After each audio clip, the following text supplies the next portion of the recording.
Hey friends, it's Lisa.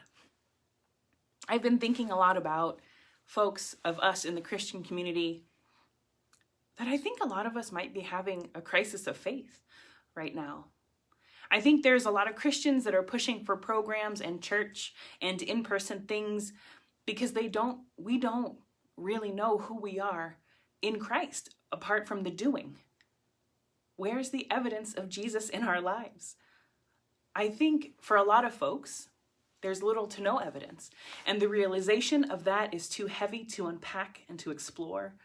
So if we think that if we just go back to the doing the things for Jesus, then we won't have to address the real stuff, the real lack of fruit in our lives.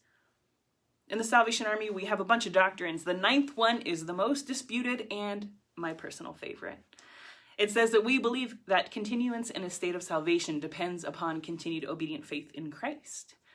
Now, it would stand to reason that if we're going to say that to stay saved, that we would have to stay connected to Jesus, and if we're connected to Jesus, that there's evidence of that connection, there is fruit of the relationship that we have with Jesus, that you can see those things, those are evident things.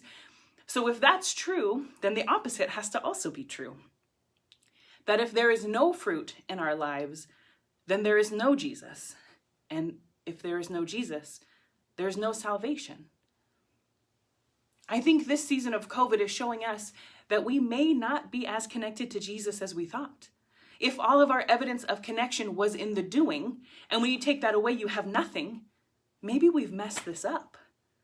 Maybe this season is here to show us who we are in Christ for real, and that has so much more important than the work, what we do for his people and for the kingdom. So instead of rushing to go back to the doing, when it's clearly not time, because we may not want to admit this, but people are dying. Things are worse now with the virus than they were months ago when it made perfect sense to put things on pause.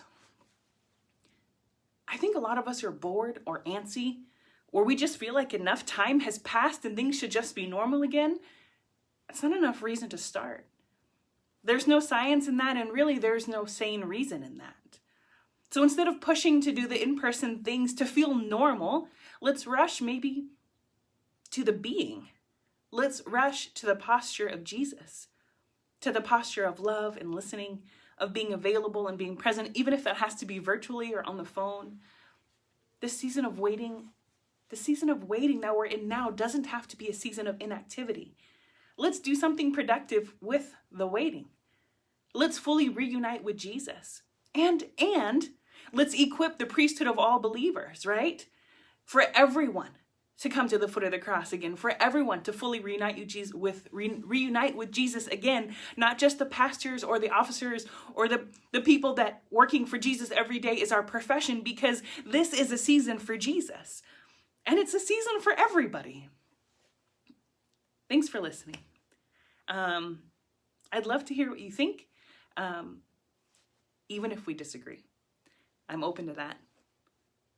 Because even if we disagree, even if we don't see eye to eye on every matter, you belong and you matter. Thanks, guys.